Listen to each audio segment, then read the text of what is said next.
If you've ever struggled cooking rice at home, even though you followed the directions exactly, or you've been trying to find a clear answer on when, if, or how much you should wash your rice, it's not your fault. The way we've conventionally been taught how to cook rice at home is completely backwards.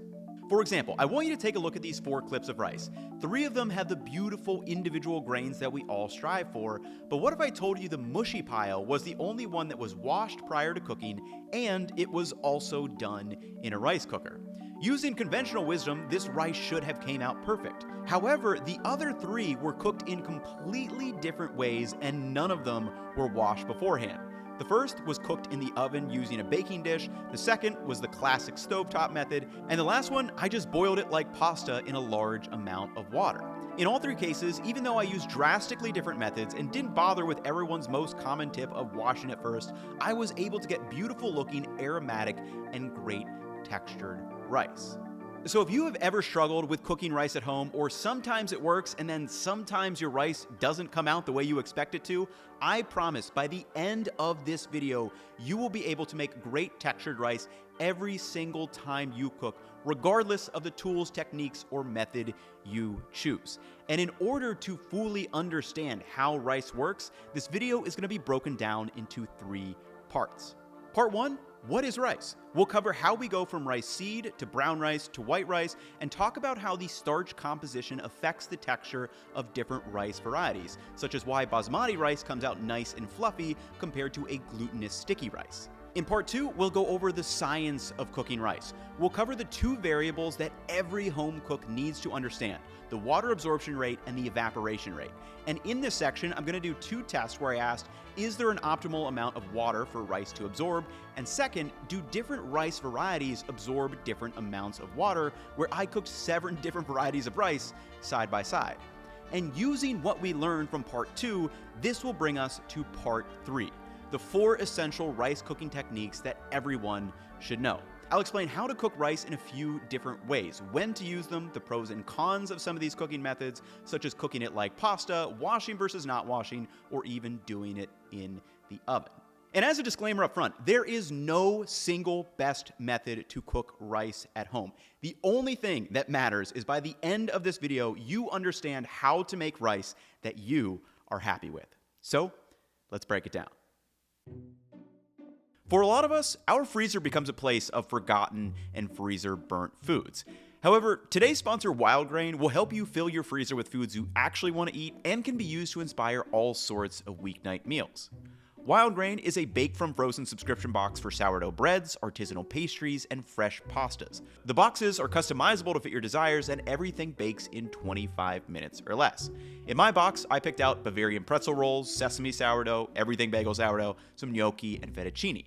And what's great about it is you start becoming inspired by what you have and will ask yourself, what can I make with what I have in the freezer? For example, I was at the farmer's market and picked up some pastrami because I had Bavarian pretzel rolls that I knew would be a perfect sandwich vessel. Also, this everything sourdough with some cream cheese is so good. So if you want to check out what Wild Grain has to offer, use code Ethan for $30 off your first box, and you also get free croissants for life. Thanks again, Wild Grain, for sponsoring this video, and now let's learn about rice. Rice, like most other grains such as wheat, oats, corn, or barley, is the seed of a grass. And in this case, it happens to be a semi-aquatic one that thrives in warm and subtropical climates. And similarly to other grains, the rice seed is made up of 4 parts: the outer hull, the bran layers, the germ, and the endosperm. And according to the International Rice Institute, the hull typically makes up 20 to 22% of rough rice, the bran and germ make up around 8 to 10%, and the endosperm makes up the remaining 70%. Now, before it gets to our shelves, freshly harvested rice seeds are around 20 to 25% moisture and are then dried to around 12% before it is ready for processing. Commercial machinery is first used to shell the outer husk, leaving us with the bran and germ still connected to the inner endosperm, and this is what we know as brown rice.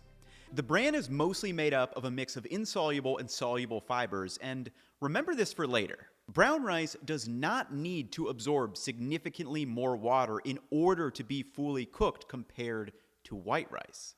But the difference is it takes longer for the water to move inside and hydrate the endosperm. So the reason we typically use more water when cooking brown rice varieties is because the longer absorption time means more water is evaporated. From a flavor perspective, the brand and German brown rice contains some oils, which is part of what provides that signature earthy, nutty aroma and the unique texture compared to a white rice of the same variety. On the downside though, these oils will go rancid over time, so brown rice has a shorter shelf life, and this is probably the main reason why white rice became so popular over the course of history. Since white rice is much more self-stable, it was more practical for trading and long-term storage. Not to mention, the large-scale milling operations only got better over time. So to go from brown rice to white rice, the bran and germ are removed by going through another milling process. And this is sometimes referred to as polishing the rice, and at the end we are left with that white starchy interior that is ready to be packaged.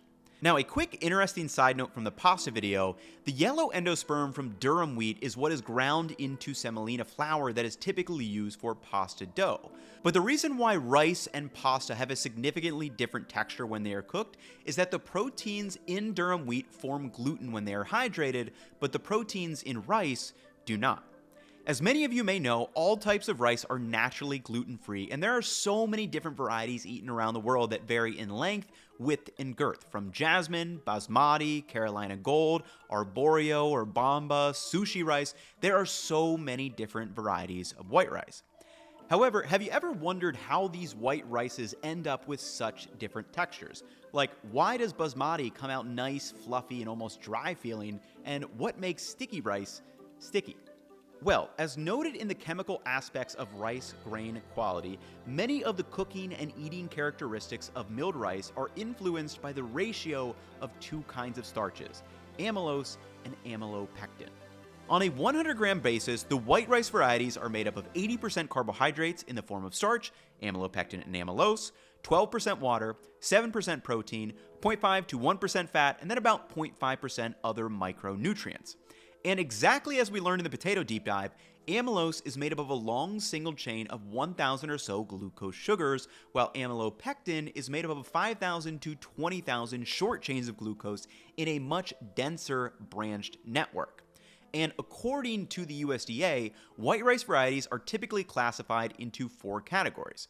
High amylose are considered greater than 24%, intermediate amylose is 20 to 24%, low amylose is 10 to 19% amylose, and then waxy is less than 5% amylose. And when it comes to the rice's texture, amylose and stickiness have an inverse relationship. The higher the amount of amylose, the less sticky your rice will be, and the lower amount of amylose, the more sticky the rice will be. So let's take a look at a couple examples. An example of a high amylose rice is basmati, which depending on the variety and where it's grown can be anywhere from 20 to 30% amylose. And basmati rice, when it's cooked, is known for its dry, fluffy, and individual grains. And if you remember back to the potato deep dive, russet potatoes also had around 30% amylose and are known for their fluffy, airier texture. And it's just kind of cool to see these same food science concepts at play. Now, on the complete opposite end of the amylose spectrum is glutinous or sticky rice.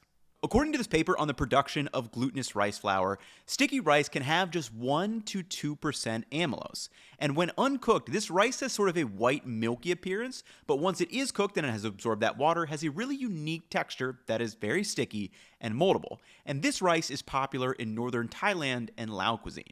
Then in the middle of the amylose spectrum, we have one of the most popular rices in the world, jasmine. Again, it depends on the variety and how it's grown and how long and a variety of other things, but this can generally range from 12 to 20% amylose. And jasmine rice, when cooked properly, has a really satisfying texture that's just a bit sticky. Now, when it comes to washing rice, most people will claim the reason we do this is to wash away the excess free starch that may be left on the exterior of the rice through the milling and packaging process. However, as we've just learned, all starch in rice is not created equal. Basmati already comes out less sticky and fluffy due to the high amylose content, so washing it beforehand probably has a negligible effect at best. Then on the other hand, with glutinous rice, the whole point of it is to come out sticky. In the case of arborio rice, we want to release the starch to form a gel for risotto, and if you're cooking with brown, red, or black rice, that outer bran layer is made up of fiber and it's not going to clump together like a white rice can. So in these cases, from a texture standpoint, why would we bother to wash those varieties of rice? Then when it comes to a variety like jasmine rice, which is kind of in the middle, we got to ask, well, how much would washing really affect the texture? And that ultimately depends on how this jasmine rice is cooked. And now that we understand what rice is, how it goes from rough to brown to white, and the differences in starch composition between varieties, it is time to move to part 2, the science of cooking rice. And there are a couple of questions that I want to get to the bottom of. First, how does the texture of the rice change based on the amount of water absorbed? For example, is there an optimal amount, such as 1:1, 1:0.5, or 1:2, and when can rice absorb too much water? And secondly, do different types of rice absorb different amounts of water? For example, all the instructions on these packages are pretty different when it comes to the water to rice ratio and the cooking times. This sushi rice says 1 cup of rice to 1.5 cups of water. The basmati said 1 to 1.75. The brown basmati said 1 to 3. And then I think the other one was 1 to 2, but it said it needed to cook for 45 minutes compared to just 15 to 20 minutes here. I also saw a website that claimed that Bama rice absorbs 3 times the amount of water and still has a firm bite, which I am extremely skeptical of. So to get to the bottom of this, let's talk about the 2 variables that every home cook needs to understand. Regardless of the rice you are using, the water to rice ratio, the heat source, or specific method you choose, the entire rice cooking process always hinges on just 2 factors. 1, how much water the rice absorbs through starch gelation, and secondly, how much water evaporates during cooking. And in theory, we want the evaporation and the absorption to happen at a predictable rate. So the excess water we add evaporates off as the starches in the rice are able to fully absorb the water and be cooked through. For example, if we kept the water to rice ratio and the absorption rate constant, but the only thing we change is the evaporation rate, we will end up with over or undercooked rice. If the evaporation rate is slow, the rice will absorb more water during the cooking time, likely yielding a mushier texture. And on the other hand, if the evaporation rate is too fast, the rice will not absorb enough water and still be firm in the inside. And with this first test, I want to figure out what is this dotted line on our graph. Let's call it the Goldilocks line, and this is the amount where the rice is just the right texture. Now, in order to figure this out, I need to know exactly how much water my rice is absorbing, which means I need to remove the variable of evaporation, which can be very finicky depending on the size of the pot, how tight the lid fits, or how consistent the heat is. So we are vacuum sealing and making some sous vide rice for our testing. For this first test, I weighed out 5 100-gram bags of jasmine rice, then added 5 significantly different amounts of water. These were 1 part rice to a half part water, 1 to 1, 1 to 1.5, 1 to 2 parts water, and all the way up at 1 part rice to 2.5 parts water.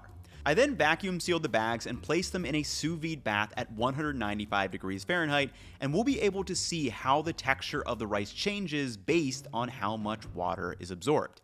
And if you've ever wondered how rice actually cooks and changes texture going from hard and crunchy to soft, tender bite, here's the science of how the starches are able to hold onto water through gelation. When water is added to rice, the outer layers of the grain start absorbing the moisture. For brown rice, this softens the bran on the outside, or in the case of white rice, it is the outer endosperm. For this test, I'll only be using jasmine white rice, but in the second test, we'll see this can make a big difference with the brown, black, and red rice. Now, to kick off the gelation reaction, the water must be heated to at least 154 degrees Fahrenheit up to 172 degrees Fahrenheit, and this is the temperature that the rice starches will start to gelate. All grains and vegetables will gelate at slightly different temperatures depending on the unique makeup of the underlying carbohydrate and starch composition. And the reason why most rice techniques call for boiling the rice as the first part of the process is to ensure that the water and the rice reach the requisite temperature needed over the length of cooking. So once the water and rice reaches those required temperatures, the starches will gelate.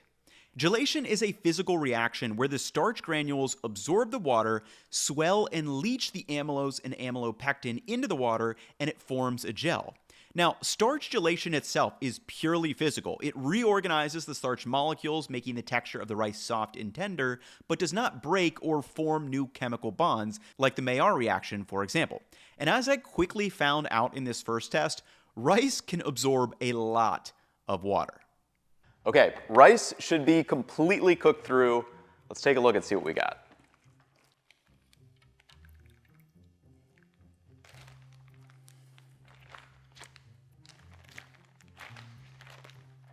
All right, we've got our 0.5. We've got our 1-to-1 ratio. Oh man, this is so cool. 1 to 1.5, 1 to 2, and 1 to 2.5. This is incredibly cool to see in person. I mean, take a look at this 2.5 parts water, and it absorbed, all that water. There's no free water left in there. But the size of the rice granules and the texture of them is completely different compared to as you go all the way down to the line of the 0.5 parts. So what I'm gonna do is grab some B-roll and close-up so you guys can take a look and I can show you as I'm talking through this, and then we'll come back here for a little taste test and see what is probably the optimal amount of water absorption we want if you are after kind of individual grains that don't clump and stick together. In each of these 5 bags, the rice fully absorbed the water. But as you can see, the size of the rice granules are way different. And in these macro images, we can see that the 2.5 times water has completely swelled and burst all the starches. But the question is, how different is the texture when I give it a taste, and what is that Goldilocks amount of water absorption? I have been completely nerding out over this, and I really do hope those up-close videos and images I was able to get really shows the textural differences of how rice cooks based on its water absorption. Because do not be confused by me, picking up a spoonful of this. You may be like, oh, it's not like a gooey mess or anything, but this has way too much water absorbed. If I just take a little pinch in between my hands, I can easily turn this into rice paste, and same with when I take a bite. It has no chew, no structural integrity. This is great if you're trying to make congee and turn it into a porridge. You basically are just overcooking your rice and then mixing it in with more water, and that's how you make a nice congee. But that's not what we're after when we're trying to kind of just eat rice as individual grains. So let's go all the way down to this lower end. And hopefully you can hear this. So you can hear there is not enough water in this 0.5 parts water to 1 part rice. It's not as crunchy as an uncooked rice, but it's not that far along. And this completely changes when we get to the 1-to-1 ratio. That to me is the perfect texture of rice. It's fully cooked through, but it still has structural integrity. It has a nice bite and chew to it. It's just very, very enjoyable to eat. Now, in doing this test, I was also very interested to kind of know, how different is it when we move further up? When does the rice become nice and chewy and have structural integrity versus too mushy up here at the high end? So let's give these a taste.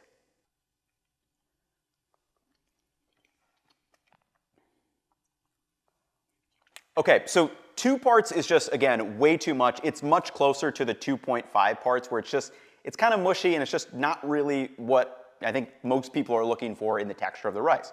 1.5, I would also say, is just too much water absorbed, but it's not egregious where if I got served this, I wouldn't be overly unhappy. I'd be like, oh, this is a little bit softer than normal, but I would still consider this as, acceptable. So 1.5, I would say, is acceptable, but really if you compare and contrast 1 to 1.5 parts absorbed, I think everyone will love the kind of the chew and the springiness. It's fully cooked through, and for me, this is where I want to be when I'm cooking rice at home.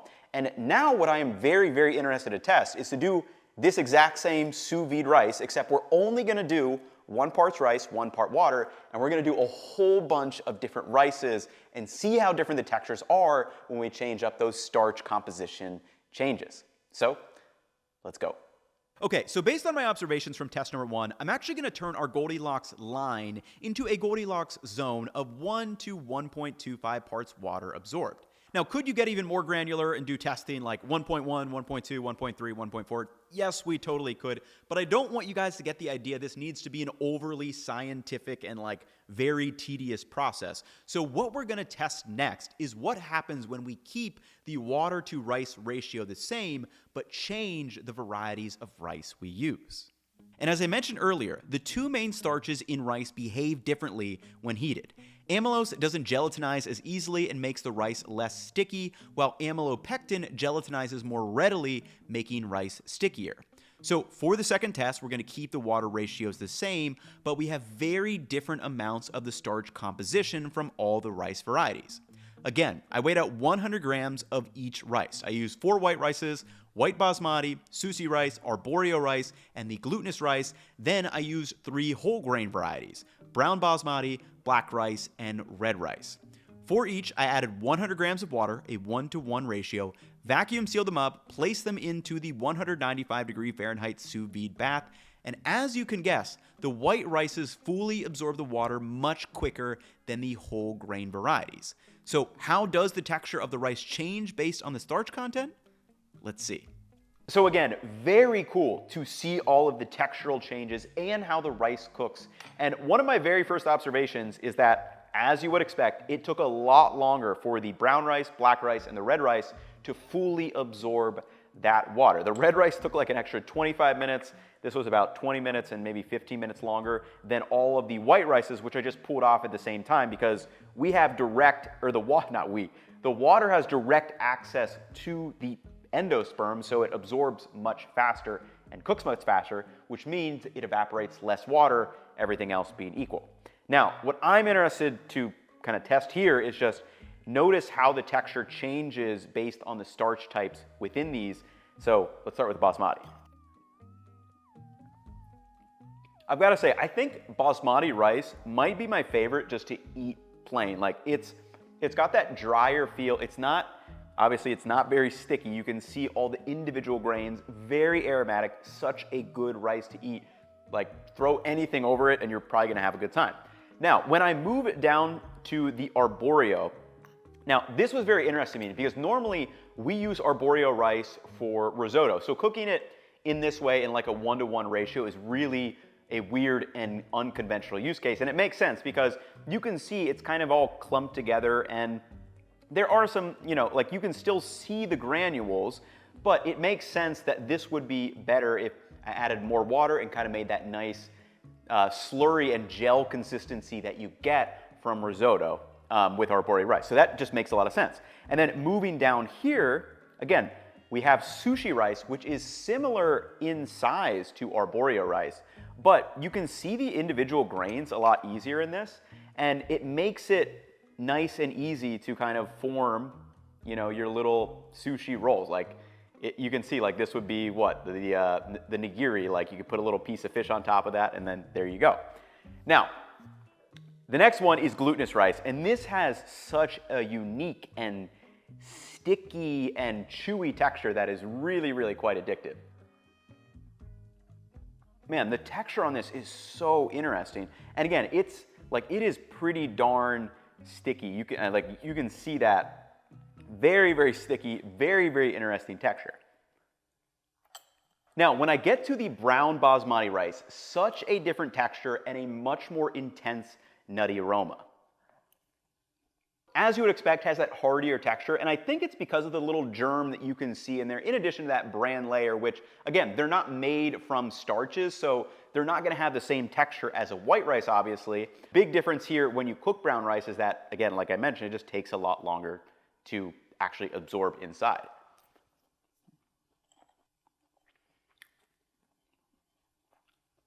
All right, let's go to black rice. Again, a really nice texture. You can tell the inner endosperm is fully cooked through and absorbed with water, but you get that little extra bite. Again, I think from the bran and that germ in there. And then black rice specifically, really nice roasty kind of ness to it that I don't know how to describe, but I think this would be really interesting to make maybe a hearty, like roasted vegetable stir fry or something. That is really, really interesting. Then moving on to the final one, the one that took by far the longest, the red rice. I would say a lot more earthy compared to kind of the nutty or roasty ones that the brown and the black rice had. And then texture-wise, definitely more bite to it. I don't know if red rice may have a thicker outer bran layer. I'm not sure. I mean, it did take the longest for that water to finally absorb. So these tests have shown that regardless of the rice variety, it only needs about 1 part of water to be absorbed in order for it to be fully cooked through. Obviously, you can go higher if you want to, 1.5, or if you like your rice mushy, go to 2 or 2.5, or obviously it depends on what you're making for risotto or congee or something like that. But the trickiest part about cooking rice at home is that it is hard to control your evaporation rate.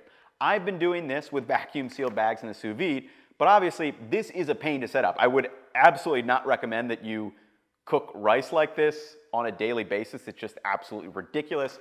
So what we now need to understand is how do you control the evaporation rate at home in order to make perfect rice. Like I mentioned at the beginning of this section, we want the evaporation and absorption to happen at predictable rates. And in test number 1, we showed that jasmine rice can absorb 0.5 all the way up to 2.5 times its weight in water through starch gelation in the same amount of time. However, the rice granules start to overhydrate, causing them to lose their structure, turning it soft and mushy, and we've established our Goldilocks zone of 1 to 1.2 parts water absorbed. Now in test number 2, we established that all of these rice varieties only need about 1 part of water by weight to be cooked through, meaning the reason all these rice recipes call for anywhere between 1 to 3 parts of water is because that is what is planned on being evaporated during cooking.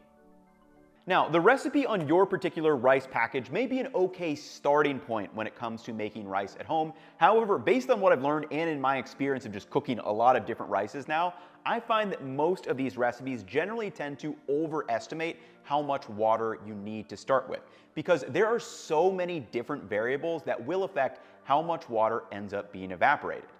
This includes things like how tight your lid fits, how wide the pot or pan is, the heat retention of your pot, whether it's stainless steel, aluminum, ceramic, or carbon steel, the heat source of your stove, the size and surface area of the rice granules, brown rice versus white rice versus red rice, and even things like the humidity and altitude of where you live will have an effect on the evaporation of water while you are cooking rice. For example, if I had this rice cooker in Mexico City at 7,200 feet above sea level, I may need to add a little more water compared to if I had it at a beach house right on the ocean. Now, before we get to those 4 essential methods, I want to explain why when making a double or triple batch of rice, it will often come out overcooked and mushy. And the general takeaway that you want to do when making a double or triple batch is that you can double the amount of rice, but you do not want to double the amount of water. And here's why. For example, if I typically use a 1 part to 1.5 ratio for 200 grams of rice, for simplicity's sake, 200 grams of that water gets absorbed and 100 grams will be evaporated. However, if I double both the rice and also double the water, I now need 200 grams of this water to evaporate in the same amount of time in the same pot, which again, I'm not changing up variables, so that extra 100 grams of water is not going to be evaporated, it's going to be absorbed by my rice. So when you are doubling or tripling a batch of rice, you generally want to decrease the amount of water you add, assuming you are using the same pot size and cooking time. And this is the reason why many people say to use that knuckle trick when you are trying to scale up the amount of water, because you're not just purely doubling the amount of water, you're basing it off of the water level above the rice level instead. Now, the knuckle trick has its limitations too. We've all got different size knuckles. We also have different size pots that we cook in. For example, this has a lot more surface area for the water to evaporate from compared to a pot like this one. And hopefully you're starting to realize, based off all of this, why rice cookers are so good. They have literally been engineered to predictably evaporate and absorb the rice levels based on the lines that they have in here. So all you need to do is fill in the rice, add it to the water they specify, and you'll pretty much have perfect looking rice. Now, hopefully I haven't scared you into thinking like you need to be some scientist when you're cooking rice at home, taking notes and weighing everything out. You absolutely do not. It is not that complicated, but I brought those things up because on an individual level, they may make pretty minor differences, but if 3 or 4 of them are happening at once, it could end up making a pretty major difference in the texture of your cooked rice, and hopefully you can understand why that is happening. Ultimately, I think most people's issues when it comes to cooking rice at home is simply just starting with too much water, and then it doesn't evaporate and ends up with overabsorbed, mushy rice. So in part 3 of this video, I want to share the 4 essential techniques that I think every home cook should know and how to use them. And we're going to start with the most foolproof, highest margin for error method when it comes to cooking rice at home. You don't need to measure anything. It doesn't matter about your pot, pan, your heat source, or anything. All you simply need to do is boil your rice like pasta. For each of these rice cooking techniques, I'll break down how to do it, then the pros and cons, and when you should consider using each method. And first up is boiling it like pasta. All you need to do is bring a pot of water to a rolling boil, throw your rice in, cook it until it's tender. Just give it a taste every few minutes, and once it feels fully cooked through, you can pull it off and drain it in a colander. I like to let this steam dry in a container for a few minutes before serving, which helps keep the rice nice and fluffy. And this method works because, again, we're just eliminating the variable of evaporation. We're letting the rice absorb what it needs to absorb and then just draining the rest. The pros are that there's no need to measure anything, there's no risk of under or overcooking because you're just cooking it to what you feel like is right, and then there's no risk of burning or scorching the bottom of the pan. And this works for all rice types, including the trickier ones like brown, red, or black rice, which have those slower absorption times. You just keep boiling it until the texture is cooked through. Now, the cons are obviously you need to take the extra step of draining it, but if you're washing your rice anyway, that's something you already do. However, if you've ever struggled with cooking rice how you want to, or you're in an unfamiliar situation, this method is going to save you. Whether you're in someone else's kitchen, you're on vacation, you can't find a lid for the pot that you want to use, or you're trying out a new rice variety that you've never cooked before.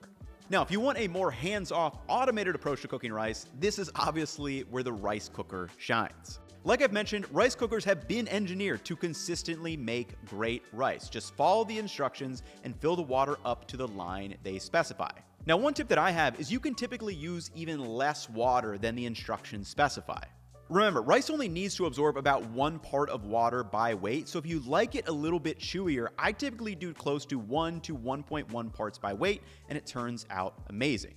The pros are this is fully automated, there's no monitoring needed, and it's consistently great rice with minimal effort. And the main con is that this is a single-purpose appliance that takes up counter space, and depending on the one you buy, can be very expensive. Now, personally, from a lifestyle perspective, this small, cheap rice cooker is perfect for me. I hate having extra appliances on the counter, and this is small enough that it easily fits into a cabinet. And I probably would not recommend buying those really expensive, like $200 or $300 ones, unless you're constantly needing to make large amounts of rice almost every day. Now, the downsides of these first 2 methods is that they can't be used for recipes that require you to toast the rice first, usually with a fat source and aromatic. So if you are making dishes like Mexican rice or jollof or paella or something along those lines, you better know how to cook your rice on the stove. Now, I'll keep it straight with you. Of the 4 methods, the stovetop is by far the easiest to mess up. There are just a lot more variables at play when it comes to evaporation. Pot size, how tight the lid fits, we've talked about all those things. But additionally, if you're sauteing with things like tomatoes or onions, those will also have moisture in the rice. And my top 2 tips for the stovetop are 1, to bring it to a boil and stir for about 2 to 3 minutes to ensure the rice and water are up to temperature and fully hydrated. Then, instead of trying to simmer it on the stove, which introduces more variability, I actually turn the heat off, add a towel over the pot, and press the lid on. This creates a consistent seal regardless of the pot you are using. Then I just let it steam for 15 minutes, and it tends to turn out great. And the last method I want to give as kind of an honorable mention is oven-baked rice. This is great if you need to cook rice ahead of time for a crowd or need to save some stove space around the holidays. All the same variables are at play. Add boiling water to the rice, then create a tight seal with the aluminum foil, pop it in the oven, and just cook it until that water is fully absorbed. And we're going to put up a little write-up with these 4 methods if you want to try them out for yourself and just need a little recap of what we learned in this video. But now let's have the discussion. Now that we have the required context, when should you wash your rice? Personally, as you may be able to guess, I have stopped washing my rice. And the simple reason is I can make rice that I am perfectly happy with without washing it, so I just don't bother. And if you are truly washing rice until the water runs clear, it is quite a bit of water you do end up using that likely has a little difference on the final texture of your cooked rice. And none of the rice that I just cooked showing those method was washed beforehand. However, I may give two caveats when you may want to wash it. First is if your rice is noticeably dirty, dusty, or maybe it's been sitting in your pantry for a long time and just smells off, I would say go ahead and wash it. And secondly, if you are buying rice in like big 10, 20, or maybe a 50-pound bag or something, those may have little starch or debris left behind by the milling process, so it might make more of a difference in the starch gelation. Most modern rice available is in nice like plastic airtight packaging, or it might even be vacuum sealed, so it's really just not much of an issue when it comes to washing away any free starch. And remember the core learnings from this video.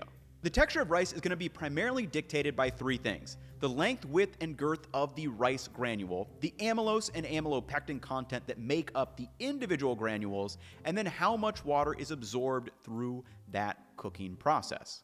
Basmati rice comes out drier when it's cooked anyway. We want sticky rice to be sticky. Arborio, we want that starch to release into the risotto. And then whenever I'm cooking jasmine rice, I've dialed in my recipes to get them where I want them to be without needing to wash them. Now, I did do a test with washed versus unwashed sushi rice because that was something I don't have a lot of experience with and was kind of curious about. But in both cases, I was able to get the right texture of rice that I wanted. And remember, the goal of this video was to make rice that you are ultimately happy with.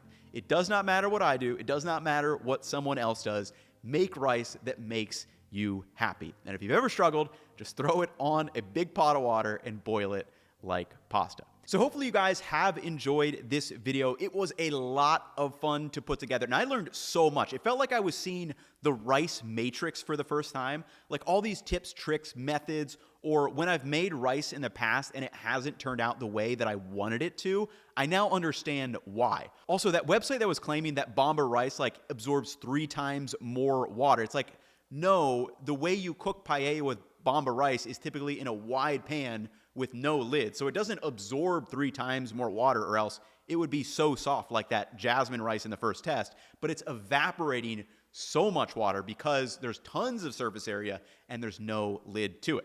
Also, if you've never tried some of these rice varieties out that I kind of mentioned, like the sticky rice or basmati or even just a nice jasmine rice, I highly recommend it. It is really fun to compare and contrast the textures and also the aroma differences, which we didn't get a lot to in this video. Also, I would love to hear from you guys on this video. What did you learn? What was surprising? What was not surprising? But anyway, that is going to wrap it up for me in this one. I will catch you in the next one. Peace, y'all.